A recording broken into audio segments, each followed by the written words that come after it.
Yang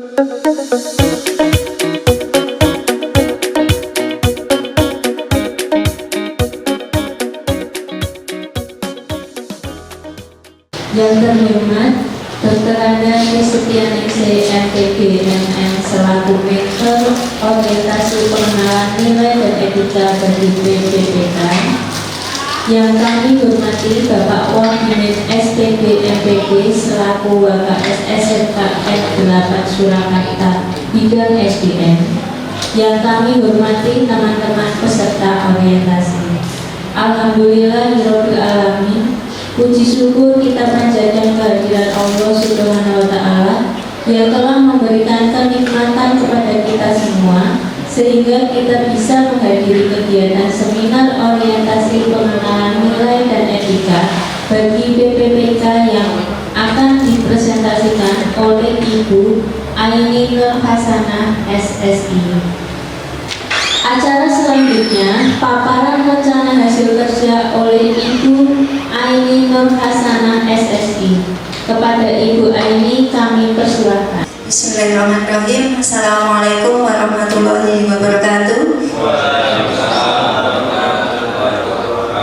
Yang terhormat DRA Tistianingsih MPD MM, yang kami hormati Bapak Yinin SPD MPD, yang kami hormati teman-teman peserta orientasi pengenalan nilai dan etika P3K.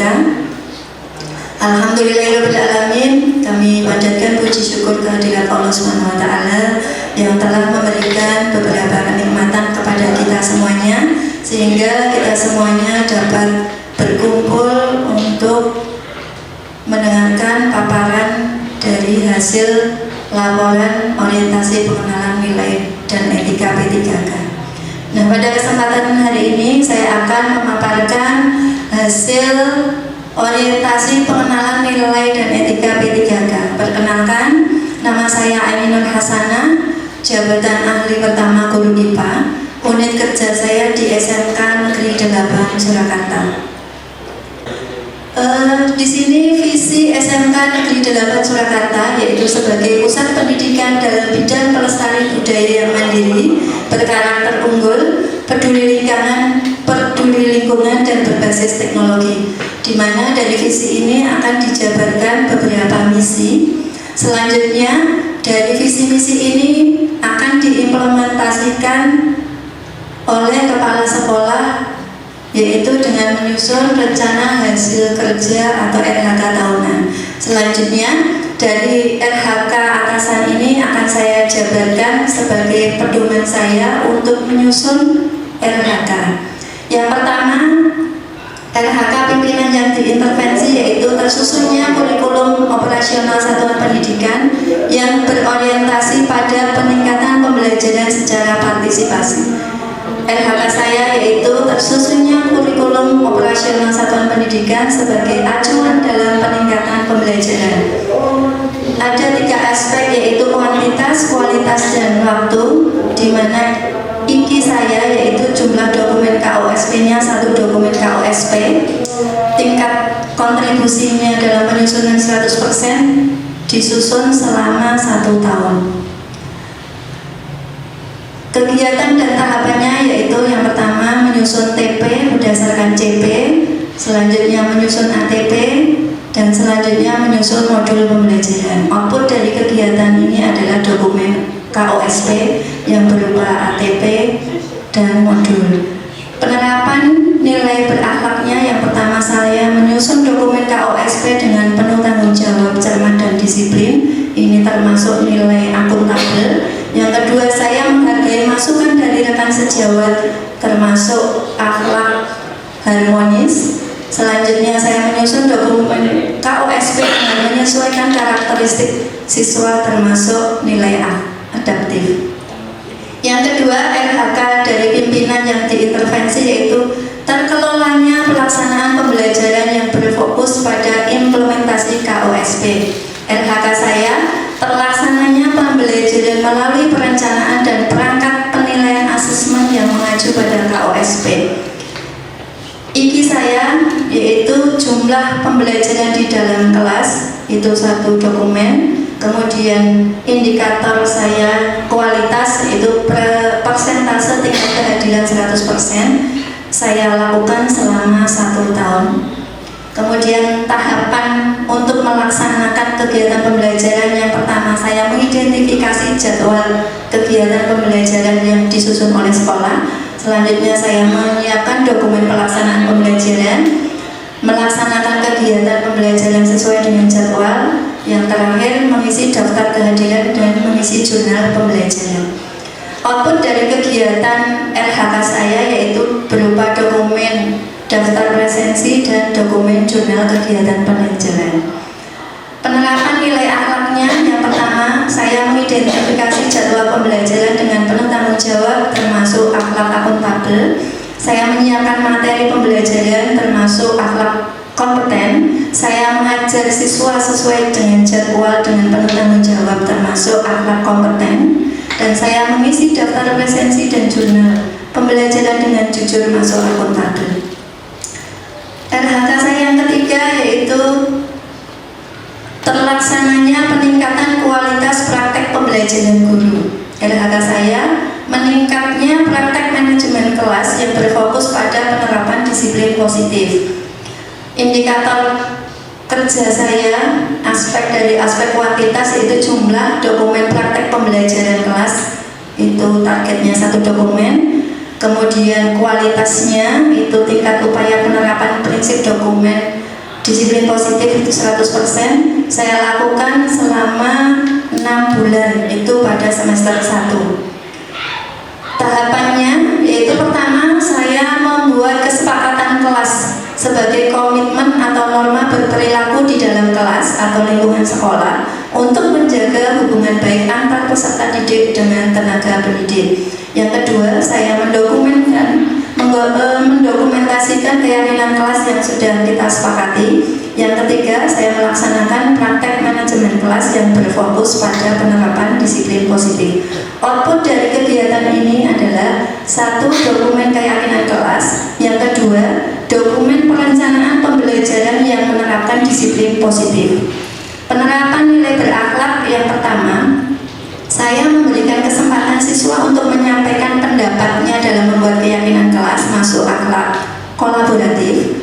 Yang kedua, saya mengubah keyakinan kelas jika siswa telah bersepakat untuk merubah keyakinan kelas yang telah dibuat, itu akhlak adaptif. Dan yang selanjutnya, saya mengingatkan siswa yang telah melanggar keyakinan kelas dengan ramah dan solutif agar anak merasa sadar, itu termasuk akhlak berorientasi pelayanan.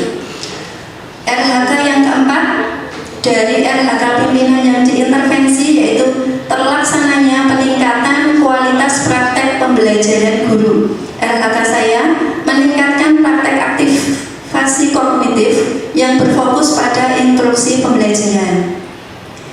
IKI aspek dari kuantitas yaitu 1 dokumen, IKI dari kualitas yaitu tingkat upaya penjelasan terstruktur tentang konsep dan aktivitas pembelajaran 100%, waktu pelaksanaan praktek pembelajaran selama 6 bulan, itu di semester 2. Kemudian tahapannya, yang pertama saya memahami CP dan menetapkan tujuan pembelajaran. Selanjutnya saya menyusun rencana pembelajaran yang memuat aktivitas yang disertai dengan demo. Ketiga, menyiapkan media pembelajaran yang sesuai dengan tujuan pembelajaran. Keempat, menjelaskan konsep materi dengan runtut mulai dari tujuan, inti, dan kesimpulan disertai dengan demo. Output dari kegiatan RHK saya yaitu dokumen pembelajaran yang disertai demonstrasi ilustrasi atau contoh. Penerapannya yaitu saya berdiskusi dengan rekan sejawat, itu masuk akhlak kolaboratif. Saya menyediakan media, itu masuk kompeten. Saya menjelaskan materi dengan ilustrasi, itu termasuk berorientasi pada pelayanan. RHK yang kelima yaitu dari RHK pimpinan, terkelolanya kegiatan pengembangan kompetensi guru dan tenaga kependidikan. Di sini saya membuat 3 jenis RHK, yaitu meningkatnya kompetensi melalui peran sebagai peserta pelatihan mandiri melalui PMM. Yang kedua, sebagai partisipan kegiatan seminar. Dan yang ketiga, sebagai peserta kegiatan BIMTEK. Selanjutnya indikatornya yang berdasarkan aspek kuantitas. Nah, di sini saya targetnya mengikuti pelatihan mandiri itu 4 kegiatan, partisipan seminar 4 kegiatan, peserta pelatihan BIMTEK 6 kegiatan. Ini saya lakukan selama 1 tahun. Selanjutnya kegiatan tahapannya, yang pertama saya menyusun jadwal rencana pelatihan mandiri baik melalui PMM, seminar ataupun BIMTEK. Yang kedua, menentukan topik pilihan yang akan saya ikuti. Yang ketiga, melaksanakan kegiatan pelatihan. Outputnya adalah berupa sertifikat pelatihan. Penerapannya, saya menyusun rencana jadwal dengan cermat masuk akuntabel, saya menentukan topik itu masuk kompeten, dan saya melaksanakan pelatihan mandiri dengan penuh tanggung jawab masuk akuntabel.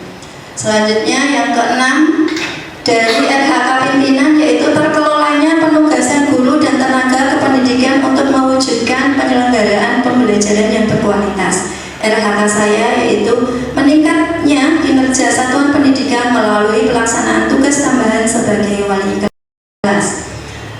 Indikatornya adalah jumlah dokumen pelaksanaan tugas tambahan wali kelas itu 1 dokumen, tingkat kesesuaiannya 100%, dan waktu pelaksanaan sebagai wali kelas 1 tahun. Kegiatannya saya menyiapkan rencana tugas sebagai wali kelas, melaksanakan tugas sebagai wali kelas, dan menyusun laporan sebagai wali kelas. Outputnya adalah laporan wali kelas. Dari sini nilai-nilai berakhlaknya, yang pertama saya memberikan perhatian kepada siswa tanpa melihat latar belakang siswa, itu masuk akhlak harmonis. Yang kedua, saya menerima siswa yang ingin konsultasi dengan ramah dan memberikan solusi yang terbaik, itu masuk akhlak berorientasi pelayanan. Dan saya juga menjaga rahasia dari siswa, itu masuk akhlak loyal. Yang ketiga, saya berkomunikasi dengan guru BK dalam menyelesaikan permasalahan, itu termasuk akhlak kolaborasi. Dan terakhir, saya menyusun laporan wali kelas dengan jujur, termasuk akhlak akuntabel. Terima kasih. Demikian presentasi dari saya. Wassalamualaikum warahmatullahi wabarakatuh.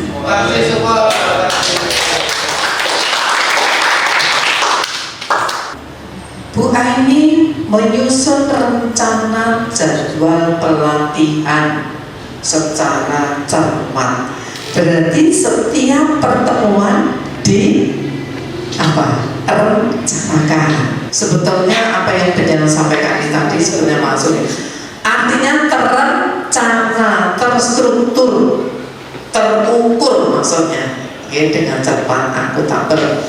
Tapi saya menambahkan sedikit di yang kayak kedua Bu, kalau tadi dengan proses pembelajaran mestinya kita amati sampai pada penilaian ini. Jadi berarti belum ada dokumen penilaiannya yang dituliskan.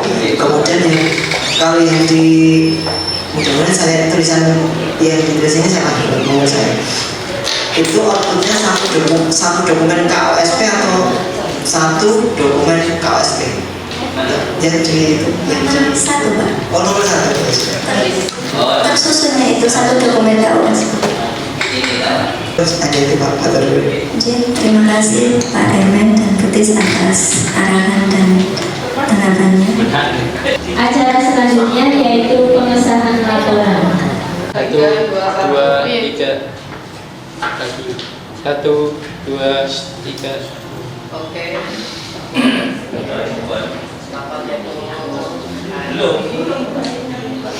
Saya selaku moderator, apabila ada kurangnya saya memohon maaf yang sebesar-besarnya.